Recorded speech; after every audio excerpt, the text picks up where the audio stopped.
Hey, you guys, and welcome to American Culture. I just woke up. I am about to go walk the dog, and I really don't care what you guys think of my face. I had to get this off my chest.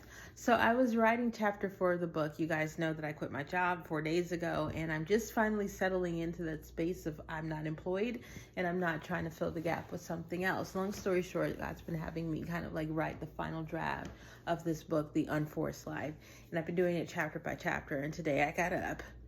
And each day that I have been unemployed, I have been trying to like fall more and more into the groove of the woman that God wants me to be, the author, and so forth. And so this morning I came to chapter 4, which is the gate, which, if God is allowing me to live this book out, this is probably one of the greatest days ever. And 909, as I say that, maybe that means something. With that being said, the gate is simple. We go back to the story of Adam and Eve, where Eve is being tempted by the snake. He's asking her, did God really say? And Eve says, well, God said, don't eat it and don't touch the fruit. But here's the thing. God didn't say don't touch the fruit. So what was that?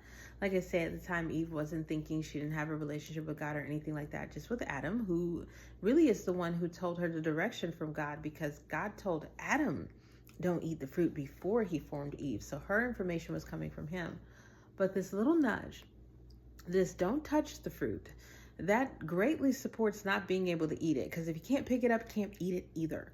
She completely dismissed that and she touched the fruit. And that's what God was letting me know that I was doing in my life, that I have all these intuitive nudges, of things that are going to support his truth. And in the story of Adam and Eve, it was the truth of don't eat this fruit. It's not going to lead to great things. He's given me all these intuitive nudges to support the great things that he's told me about, but I haven't taken them. One of them is to actually get up and go walk the dog and, make sure things are in order and that have developed a better routine. He gave me all the insight to do that while I was still working. I just didn't do it. He woke me up in the middle of the night. Ironically, I kept waking up at like 4 o'clock and this and that. And God kept telling me, go exercise, go exercise. I never did it. But ironically, now that I have stopped working, I found myself sleeping till like 8 o'clock. And so it made me realize, whoa, when that pattern ended, so did the intuitive nudges he was giving me to help me get to a better situation within that pattern and not suffer. And I didn't realize that. You see, if Eve had just listened to that intuition and not picked up the fruit, we wouldn't be here. And I had to realize with myself that if I had listened to my intuition of starting to exercise differently, eat better, go to different places and so forth, then there are a lot of little falls, a lot of little stresses, fractures in my life that I wouldn't have had to experience. And the interesting thing is that up until today, I've been living the Bible from like the survival perspective of this is going to help me overcome, persevere, make it through. Basically, how do you survive the world that's fallen? But now that I've overcome that, I've reached that gateway of really truly understanding how important those intuitive nudges are. The Bible has shifted. It's now, how do you live in this risen world of abundance and flow and prosperity, of Christ consciousness, of kinship, of daughtership, sonship? How do you transition over into that? Because that's the side of the Bible that the majority of people just don't talk about, because it's linked to prosperity. And I don't understand why that's a bad thing. I guess when you link it to physical prosperity, yes, it does become a bad thing, but to prosper means to flow. So yeah, you need to be in the flow, in the alignment of the will of God in order to be able to receive that kind of life. And he was letting me know that today I finally got there, and the gateway was understanding those intuitive nudges really matter. And that this space that I'm in right now, the vibe of the day, you guys, ridiculous, of nothingness, of what am I supposed to do with myself? Who can I talk to about this? Nobody's living this life, and you go through those motions and it gets really lonely. But you're not even allowing, yourself to really feel the loneliness anymore. You just kind of understand that that's what's taking place right now. But God was letting me know that there are plenty of moments where we take what should have taken 11 days and end up making it 40 years because we're just being disobedient. And what finally ends the same way that it ends in the garden is that you stop self-sacrificing and just being obedient. And that's a whole nother story for, probably later on today when I can sit down and think of the words for it. But yeah, I had been self-sacrificing myself again and again and again, instead of just listening to God and taking those intuitive nudges and doing whatever it is that I was supposed to do. But now that I have made it through that gate, I get to look forward to tomorrow with great things.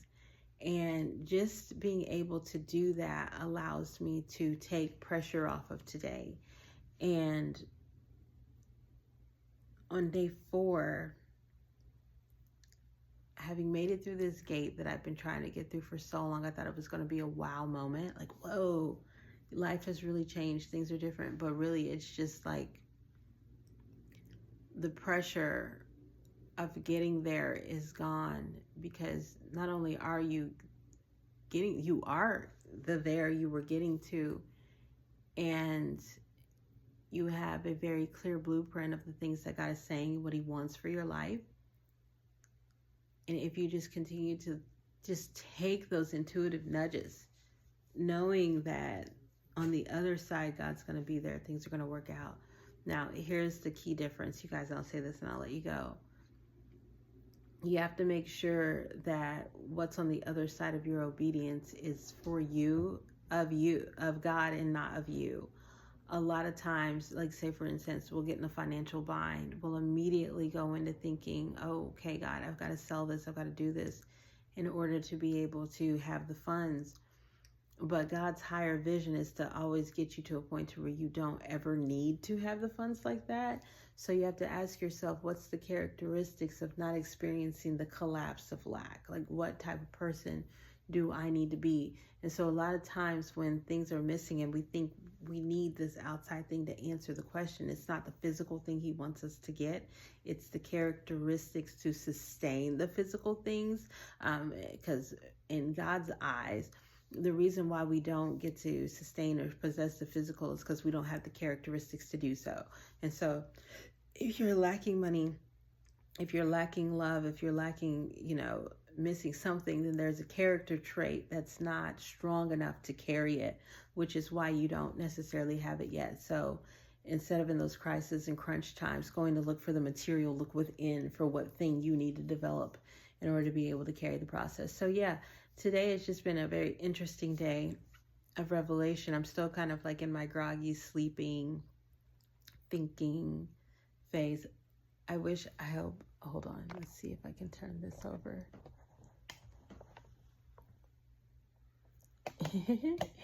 He sees you watching him.